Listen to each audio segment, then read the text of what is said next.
Rituraj time ইটৰ দৰ্শকসকলৰ বাবে এই মুহূৰ্তত লৈ আহিছে এটা ডাঙৰ খবৰ। কাশ্মীৰৰ বিচ্ছিন্নতাবাদীৰ দৰেই আল্লাহু আকবৰ ধ্বনি দি এইবাৰ অসমৰ মুখ্যমন্ত্ৰীক চেলেঞ্জ দিছে গোৱালপাৰাৰ উচ্ছেদিত সামিনুৰ ইছলামে। আৰু ইতিমধ্যে অসমৰ মাটি কিনি ল'ম, অসমৰ মুখ্যমন্ত্ৰী থাকিব লাগিব খাস মাটিত আৰু আমি থাকিম পট্টাৰ মাটিত, এনেধৰণৰ কেতবোৰ ভাবুকি দিয়া সামিনুৰ ইছলামক কৰা হৈছে গ্ৰেপ্তাৰ। এই ডাঙৰ খবৰটো টাইম এইটৰ দৰ্শকসকলক জনাইছোঁ। আৰু সমান্তৰালকৈ দেখিবলৈ পোৱা গৈছে এতিয়া কাশ্মীৰৰ বিচ্ছিন্নতাবাদীৰ দৰে দিয়া হৈছে নাৰায়ে তাকবীৰ আল্লাহু আকবৰ ধ্বনি। অসমৰ মাটি আমি কিনি ল'ম বুলি এক প্ৰকাৰ চেলেঞ্জ দিয়া সামিনুৰ আলীক গ্ৰেপ্তাৰ কৰা হৈছে। মুখ্যমন্ত্ৰীক চেলেঞ্জ কৰি সামিনুৰ আলী হৈছে গ্ৰেপ্তাৰ। পাইকানৰ পৰা মুখ্যমন্ত্ৰীক চেলেঞ্জ দিছিল সামিনুৰ আলী নামৰ লোকজনে। কাশ্মীৰৰ বিচ্ছিন্নতাবাদীৰ দৰে ধ্বনি দি মুখ্যমন্ত্ৰীক সকিয়নি দিয়াৰ সাহস কৰিছিল সামিনুৰে। এটা ডাঙৰ খবৰ, অসমৰ মাটি আমি এদিন কিনি ল'ম এই কথা উল্লেখ কৰিছিল। আৰু সমান্তৰালকৈ তেওঁলোকে উল্লেখ কৰিছে যে আল্লাহু আকবৰ ধ্বনি দি উল্লেখ কৰিছিল যে মুখ্যমন্ত্ৰী আৰু সমান্তৰালকৈ অসমৰ জনতা থাকিব লাগিব খাস মাটিত, আমি পট্টাৰ মাটিত থাকিম। কৃষ্ণাই আৰক্ষীয়ে ইতিমধ্যে গ্ৰেপ্তাৰ কৰিছে সামিনুৰ আলীক। এটা ডাঙৰ খবৰ টাইম এইটৰ দৰ্শকসকলক জনাইছোঁ। এতিয়া কাশ্মীৰৰ বিচ্ছিন্নতাবাদীৰ দৰেই মন্তব্য কৰা সামিনুৰ আলীক কৰা হৈছে গ্ৰেপ্তাৰ। আৰু তেনে পৰিপ্ৰেক্ষিতত টাইম এইটৰ দৰ্শকসকলক আমি এই ডাঙৰ খবৰ জনাই আছোঁ। সামিনুৰ আলীয়ে কি মন্তব্য কৰিছিল সেই মন্তব্য কিছু সময়ৰ পিছত আমি শুনোৱাৰ চেষ্টা কৰিম। সামিনুৰ আলীয়ে কি মন্তব্য কৰিছিল সেই মন্তব্য শুনাম, কিন্তু তাৰ পূৰ্বতে এই ডাঙৰ খবৰটো জনাইছোঁ যে মুখ্যমন্ত্ৰীক চেলেঞ্জ কৰি বিপদত পৰিছে সামিনুৰ আলী। কিয়নো আল্লাহু আকবৰ ধ্বনি দি অসমৰ পট্টাৰ মাটি আমি দখল কৰিম বুলি কৰিছিল মন্তব্য। আৰু মুখ্যমন্ত্ৰীক চেলেঞ্জ কৰি এতিয়া গ্ৰেপ্তাৰ হৈছে সামিনুৰ আলী। কিয়নো শেহতীয়াকৈ দেখিবলৈ পোৱা গ'ল গোৱালপাৰাৰ পাইকান সংৰক্ষিত বনাঞ্চলত চলিল উচ্ছেদ অভিযান। আৰু এই উচ্ছেদ অভিযানৰ সময়ছোৱাতে দেখিবলৈ পোৱা গ'ল গোৱালপাৰাৰ পাইকানৰ এইগৰাকী সামিনুৰ আলীয়ে কেতবোৰ গুৰুত্বপূৰ্ণ মন্তব্য কৰিছিল, যি মন্তব্যক লৈ সম্প্ৰতি ৰাজ্যজুৰি এক প্ৰকাৰ প্ৰতিক্ৰিয়া ব্যক্ত হৈছিল। ৰাজ্যৰ মুখ্যমন্ত্ৰী ডক্টৰ হিমন্ত বিশ্ব শৰ্মাই বিষয়টোক লৈ প্ৰতিক্ৰিয়া ব্যক্ত কৰিছে।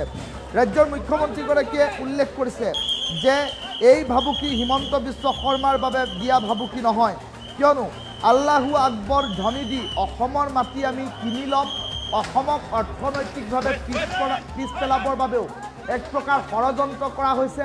আৰু তাৰ পাছত অসমৰ পট্টাৰ মাটি কিনি লৈ এইদৰেই অসমৰ জনতাক অসমতে সংখ্যালঘু কৰাৰ এক প্ৰকাৰ পৰিকল্পনা কৰি এনেধৰণৰ ভাবুকি দিয়া হৈছে। এই ভাবুকি অসমৰ জনতাৰ বাবে। আৰু তেনে পৰিপ্ৰেক্ষিতত এইগৰাকী সামিনুৰ আলীক কৰা হৈছে গ্ৰেপ্তাৰ। টাইম এইটৰ দৰ্শকসকলক এই ডাঙৰ খবৰটো টাইম এইটৰ দৰ্শকসকলক জনাই আছোঁ, কিয়নো সামিনুৰ আলী নামৰ এইজন লোকে এক প্ৰকাৰ হিংসা বিয়পাবলৈ চেষ্টা কৰিছিল। আৰু তেনে পৰিপ্ৰেক্ষিতত এতিয়া দেখিবলৈ পোৱা গৈছে সামিনুৰ আলীক নিশাৰ ভাগতেই কৃষ্ণাই আৰক্ষীয়ে গ্ৰেপ্তাৰ কৰাৰ খবৰ আহি পৰিছে। সামিনুৰ আলীয়ে কি কথা কৈছিল, কেনেধৰণৰ মন্তব্য কৰিছিল সামিনুৰ আলীয়ে, সেই মন্তব্যটো যদি সম্ভৱ হয় আমি দেখুৱাই থাকিবলৈ চেষ্টা কৰিম টাইম এইটৰ দৰ্শকসকলক। আল্লাহু আকবৰ ধ্বনি দি অসমৰ মাটি আমি কিনি ল'ম, মুখ্যমন্ত্ৰীক চেলেঞ্জ কৰিছিল, গ্ৰেপ্তাৰ কৰা হৈছে সেইগৰাকী সামিনুৰ আলীক। আৰু মুখ্যমন্ত্ৰী ডক্টৰ হিমন্ত বিশ্ব শৰ্মাক নাম লৈ এক প্ৰকাৰ প্ৰত্যাহ্বান জনাইছিল পাইকানৰ পৰা সামিনুৰ আলীয়ে। আৰু সামিনুৰ আলীয়ে উল্লেখ কৰিছিল কেতবোৰ কথা, যে পট্টাৰ মাটি আমি দখল কৰিম, খাস মাটিত থাকিব লাগিব হিমন্ত বিশ্ব শৰ্মা, আৰু তাৰ সমান্তৰালকৈ কোটি টকা খৰচ কৰি হ'লেও আমি এই মাটি অধিগ্ৰহণ কৰিম, এনেধৰণৰ কেতবোৰ কথা সামিনুৰ আলীয়ে উল্লেখ কৰিছিল। আৰু কাশ্মীৰৰ বিচ্ছিন্নতাবাদীৰ দৰেই অসমৰ ভূমিত নাৰায়ে তাকবীৰ আল্লাহু আকবৰ এনেধৰণৰ কেতবোৰ মন্তব্য কৰা পৰিলক্ষিত হ'ল। আৰু তেনে পৰিপ্ৰেক্ষিতত এনেধৰণৰ মন্তব্য দিয়াৰ পাছতেই সম্প্ৰতি দেখিবলৈ পোৱা গৈছে গোৱালপাৰাৰ পাইকানৰ পৰিৱেশ আৰু অধিক স্পৰ্শকাতৰ হৈ পৰা পৰিলক্ষিত হৈছে। কিয়নো মুখ্যমন্ত্ৰীক চেলেঞ্জ কৰি এতিয়া পাইকানৰ উচ্ছেদিত সামিনুৰ আলীয়ে এক প্ৰকাৰ ভয়ংকৰ পৰিৱেশৰ সূচনা কৰাৰ পাছতেই সামিনুৰ আলীৰ বিৰুদ্ধে আৰক্ষী নামি পৰিছে ফুল একশ্যন মুডত। সেই দৃশ্যাংশ টাইম এইটৰ দৰ্শকসকলক দেখুৱাইছোঁ। আৰু সামিনুৰ আলীক ইতিমধ্যে এই মন্তব্যৰ পাছতেই কৃষ্ণাই আৰক্ষীয়ে গ্ৰেপ্তাৰ কৰিছে বুলি প্ৰাথমিক খবৰ এই মুহূৰ্তত আহি পৰিছে। কিয়নো এইগৰাকী সামিনুৰ আলীয়ে এনে কেতবোৰ মন্তব্য কৰিছে যিসমূহ সামাজিক জীৱনৰ বাবে এক প্ৰকাৰ ভাবুকি স্বৰূপ বুলি উল্লেখ কৰা পৰিলক্ষিত হৈছে। তেনে পৰিপ্ৰেক্ষিতত সমগ্ৰ বিষয়টোক লৈ এতিয়া প্ৰতিক্ৰিয়া অব্যাহত আছে। আল্লাহু আকবৰ নাৰায়ে তাকবীৰ ধ্বনি দি ইতিমধ্যে চামনুৰ আলীয়ে এনে কেতবোৰ কথা কৈছে যিসমূহক লৈ চৰ্চা আৰম্ভ হৈছে ৰাজ্যজুৰি। অসমৰ মাটি আমি কিনি ল'ম, অসমীয়াক প্ৰত্যাহ্বান চামনুৰৰ, আৰু মুখ্যমন্ত্ৰীক চেলেঞ্জ কৰি অৱশেষত চামনুৰ আলী গ্ৰেপ্তাৰ হৈছে। মুখ্যমন্ত্ৰীক সকিয়নি দিছোঁ বুলিও এক প্ৰকাৰ দুঃসাহস কৰা পৰিলক্ষিত হ'ল। আৰু মুখ্যমন্ত্ৰীক চেলেঞ্জ দি এতিয়া কৃষ্ণাই আৰক্ষীৰ হাতত গ্ৰেপ্তাৰ হ'বলগীয়া হৈছে চামনুৰ আলী নামৰ এইজন। টাইমিটৰ দৰ্শকসকলক এই মুহূৰ্তত টাইমিটৰ দৰ্শকসকলক দৃশ্যাংশ দেখুৱাই আছোঁ। কিয়নো আল্লাহু আকবৰ ধ্বনি দিয়া হ'ল। কাশ্মীৰৰ বিচ্ছিন্নতাবাদীৰ দৰে অসমত এক প্ৰকাৰ আল্লাহু আকবৰ ধ্বনি দি চামনুৰে কৰিছিল গুৰুত্বপূৰ্ণ মন্তব্য যে আমি অসমৰ মাটি কিনি ল'ম, কোটি টকাৰ দাম হ'লেও আমি কিনি ল'ম, আৰু সমান্তৰালকৈ সকলোকে আমি খাচ মাটিত ৰাখিম। এনেধৰণৰ কেতবোৰ কথা উল্লেখ কৰিছিল, যিসমূহ কথাই এতিয়া সম্প্ৰতি বিষয়টোক লৈ চৰ্চা এক প্ৰকাৰ বৃদ্ধি কৰা পৰিলক্ষিত হৈছে। আৰু চামনুৰ আলীয়ে প্ৰকৃতাৰ্থত কি কথা কৈছিল, কেমেৰাৰ আগত চামনুৰ আলীয়ে কৰা মন্তব্যটো আমি টাইমিটৰ দৰ্শকসকলক দেখুৱাম। প্ৰকৃতাৰ্থত চামনুৰ আলীয়ে কি কথা কৈছিল আৰু কি কথাৰ বাবে এতিয়া কৃষ্ণাই আৰক্ষীয়ে চামনুৰ আলীক গ্ৰেপ্তাৰ কৰিবলগীয়া হৈছে। কিয়নো যিসকল উচ্ছেদিত জনতাক চামনুৰ আলীয়ে এক প্ৰকাৰ সকলে লগ লাগি আজি অসমীয়া হৈ গৈছে। উচ্ছেদিত লোকসকলক এক প্ৰকাৰ উত্তেজিত কৰিবলৈ চেষ্টা কৰিছিল চামনুৰ আলীয়ে। ৰেভিনিউ ভিলেজ এইটো এটা অসমীয়া খালি অসমীয়া হৈ নাথাকিল হয়, অসমীয়াক এই মিয়াসকলে লগ লাগি আজি অসমীয়া হৈ গৈছে। ছাৰ সিহঁতে আজি 50-60 বছৰৰ পৰা এইটো ঠাইত বসবাস কৰি আছে, আৰু এইটো হ'ল আচুডুবি ৰেভিনিউ ভিলেজ। এইটো এটা ষড়যন্ত্ৰ কৰি সমষ্টি কাটি পেলাই এই ৰেভিনিউ ভিলেজখনক পাইকান ফৰেষ্ট বুলি ঘোষণা কৰি দিল। তাৰ কাৰণে এতিয়া ল'ৰা ছোৱালী লৈ ক'ত যাব, ক'ত কি কৰিব। এইবিলাক হ'ল নদী ভাঙা মানুহ আছিল, আগৰ পৰা আহিছে। এতিয়া সিহঁতৰ নদীয়ে মাটি লৈ গৈছে। যদি চৰকাৰখনৰ ইমান দায়িত্ব আছে তেনেহ'লে এই মানুহখিনিক আগত এটা সংস্থাপন ক'ৰবাত দিব লাগিছিল, মাটি জমা দিব লাগিছিল। 1 বিঘা নিদিয়া 1/2 বিঘা দিয়ক, 1/2 বিঘা নিদিয়া 1 পোৱা দিয়ক। তেনেকৈ সংস্থাপন দিয়াৰ পিছত এইটো এৰিয়াত এই বিদ্যাপাৰা বেতবাৰী অঞ্চলত JCB বলডোজাৰ লগাব লাগিছিল। কিন্তু এতিয়া আমি দেখিলোঁ যে আমাৰ মানে এটেক হৈছে খালি মুছলিমৰ ওপৰত। মানে যিটো অৰিজিনেলি পাইকান ব্লকৰ আণ্ডাৰত পৰে, পাইকান কিহত পৰে, সেইবিলাক ঘৰ ভাঙা নাই। তাতে হিন্দু মানুহ আছে, কোচ ৰাজবংশী আছে, ৰাভা মানুহ আছে। সেই ৰাভাসকলক কিন্তু সিহঁতে ভাঙা নাই।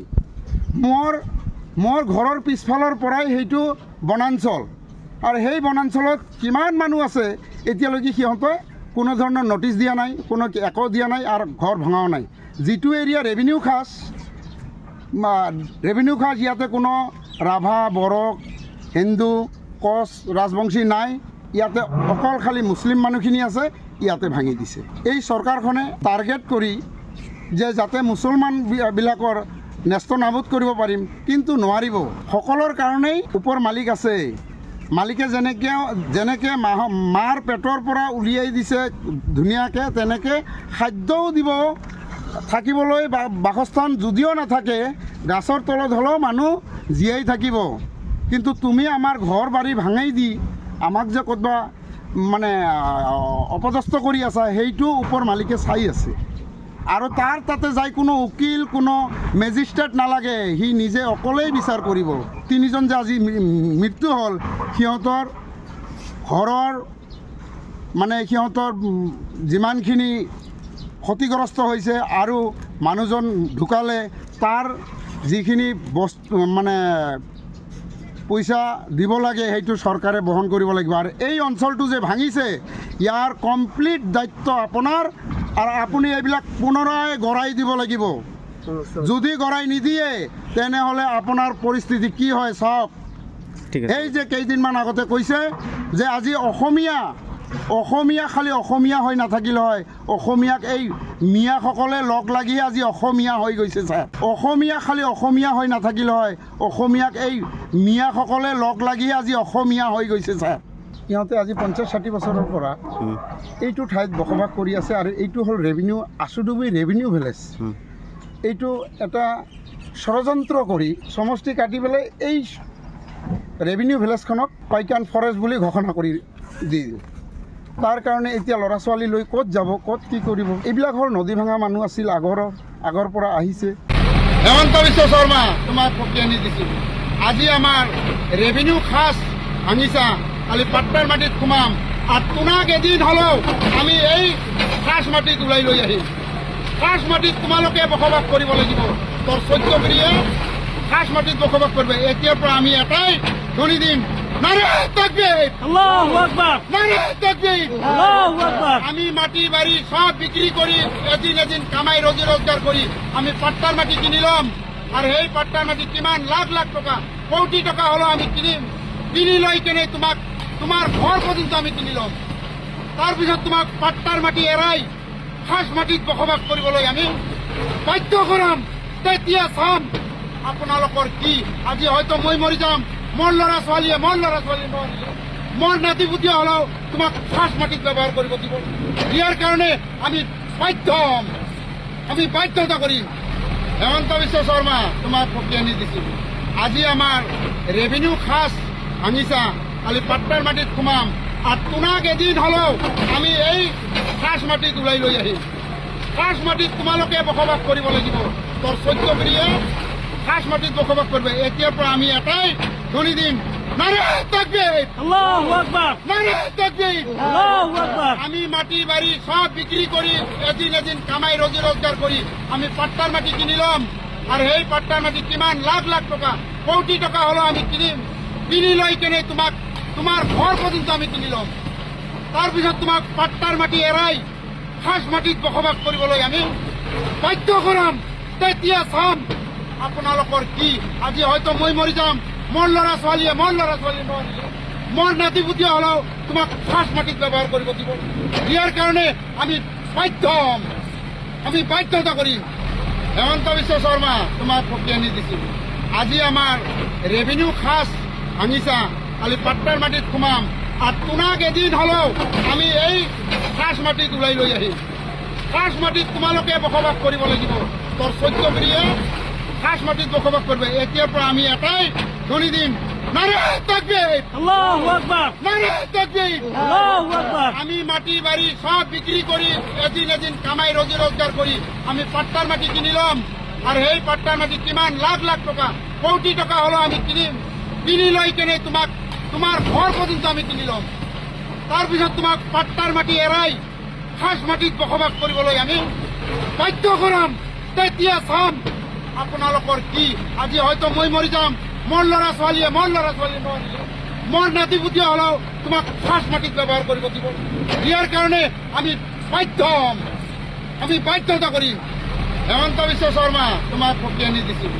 আজি আমাৰ ৰেভিনিউ খাস ভাঙিছা, খালি পাট্টাৰ মাটিত সোমাম আৰু তোমাক এদিন হ'লেও আমি এই খাস মাটিত ওলাই লৈ আহিম। খাস মাটিত তোমালোকে বসবাস কৰিব লাগিব। তোৰ 14 পিঢ়িয়ে খাস মাটিত বসবাস কৰিব। এতিয়াৰ পৰা আমি এটাই ধৰি দিম, নারে তাকবীর, আল্লাহু আকবার, নারে তাকবীর। আল্লাহু আকবার। আমি মাটি বাড়ি সব বিক্রি করি এদিন কামাই রোজি রোজগার করি আমি পাট্টার মাটি কিনি লম। আর এই পাট্টার মাটি কিমান লাখ লাখ টাকা, কোটি টাকা হলো আমি কিনিম। কিনি লৈ কেনে তোমার ঘর পর্যন্ত আমি কিনি লম। তাৰপিছত তোমাক পাট্টাৰ মাটি এৰাই খাস মাটিত বসবাস কৰিবলৈ আমি বাধ্য কৰাম। তেতিয়া চাম আপোনালোকৰ কি। আজি হয়তো মই মৰি যাম, মোৰ ল'ৰা ছোৱালীয়ে মোৰ নাতি পুতি হলেও তোমাক খাস মাটিত ব্যৱহাৰ কৰিব দিব। ইয়াৰ কাৰণে আমি বাধ্য হ'ম,